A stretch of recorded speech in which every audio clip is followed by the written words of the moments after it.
The past few months certainly didn't go the way The Rock wanted them to, with the release of his highly anticipated Black Adam movie being a massive box office failure that lost money, and then of course eventually parting ways with the DC Universe after James Gunn informed him that he wouldn't be part of the future there. And now it looks like The Rock is finally admitting defeat in his own way. Dwayne Johnson admits defeat following DC's superhero debacle. And this is all following a big report from Variety that detailed not only some of the other things going on with James Gunn and Peter Safran, Ezra Miller, the Flash movie, all this stuff, but also how The Rock basically pitched this is what I want to do overall for DC. And he went around a bunch of people, he went over a bunch of people's heads, he didn't want to work with anybody else, and at the end of the day, it all flamed out and ended up being a colossal embarrassment. And now, in a way, The Rock is kind of admitting that, so we're gonna get into it. Former DC Universe star Dwayne Johnson indirectly responds to reports about his plans for the franchise that failed after Black Adam. Although Black Adam finally hit theaters on October 22nd, its release came only weeks before the entire slate of the DCU changed from the ground up. But on top of those changes under new DC Studios co-CEOs James Gunn and Peter Safran, reports have shared some uncomfortable incidents that happened between The Rock and the former heads of Warner Brothers before the changes.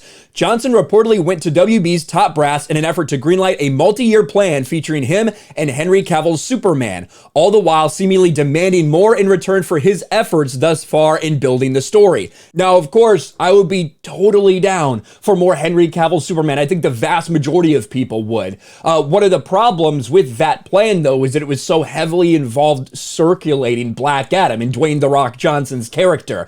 And as you could see from the movie that was just released, although it did have a positive fan reaction, there's no doubt about that, nobody went to see it. It lost money at the box office. It lost a significant amount of money. We're talking between $50 and $100 million, if not more. And ultimately, a plan so heavily involving him probably just wasn't going to work.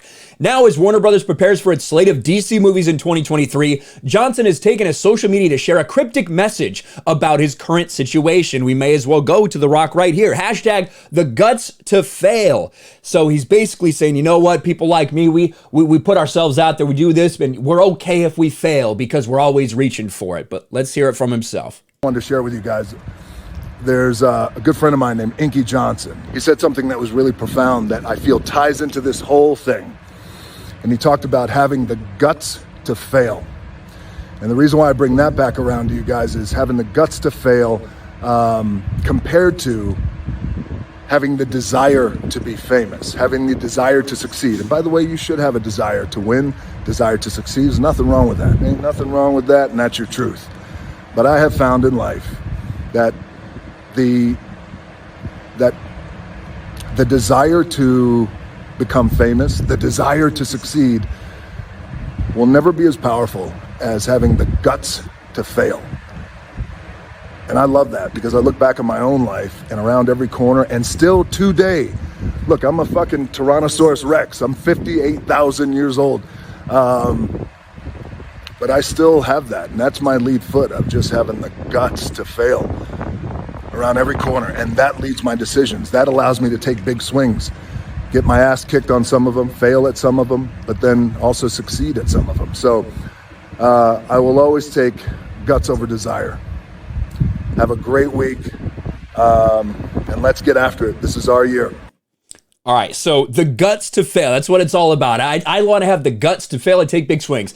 I have no problem with that message. I think it's a fine message. The problem is with Dwayne "The Rock" Johnson, you refuse to admit failure. You tried to cover up your failures time and time again, to the point where Dwayne Johnson, or people on Dwayne Johnson's team, leaked fake numbers to the media to try to spin it to look like Black Adam was a success. We covered this. We talked about it. We called this stuff out. When someone on his team leaked fake numbers to Deadline to make it look like Black Adam was actually profitable, when it absolutely was not. It was a box office failure. The numbers they used in this profit and loss sheet were fake. They were falsified. They were made up, all to make it look like you didn't fail. So I don't think you actually had the guts to fail in the way that you're talking about. I think you did have the desire to succeed. I think you had the desire for this to succeed. So although I don't have a problem with the message, and I think it's having the guts to fail versus the desire to succeed, I think that's a fine message overall. But you weren't exactly doing that yourself, were you? It's pretty embarrassing that you tried to make up a story and leaked it to the press to make it look like your movie wasn't a failure. But at the end of the day, the future of the DC universe certainly is going to revolve around Dwayne Johnson as Black Adam, certainly is going to revolve around Henry Cavill as Superman, and we really have no idea what it's going to be. James Gunn should be starting to lay out his plan for the future relatively soon. But either way, right now, DC is in complete and utter chaos, and The Rock is effectively now admitting that yes, he did fail in his bid to change the hierarchy of the DC universe forever. Let me know your thoughts about all this in the comments section below. Smash a like button, subscribe to the channel, ring the bell for notifications, share this video out there, and I'll talk to you later.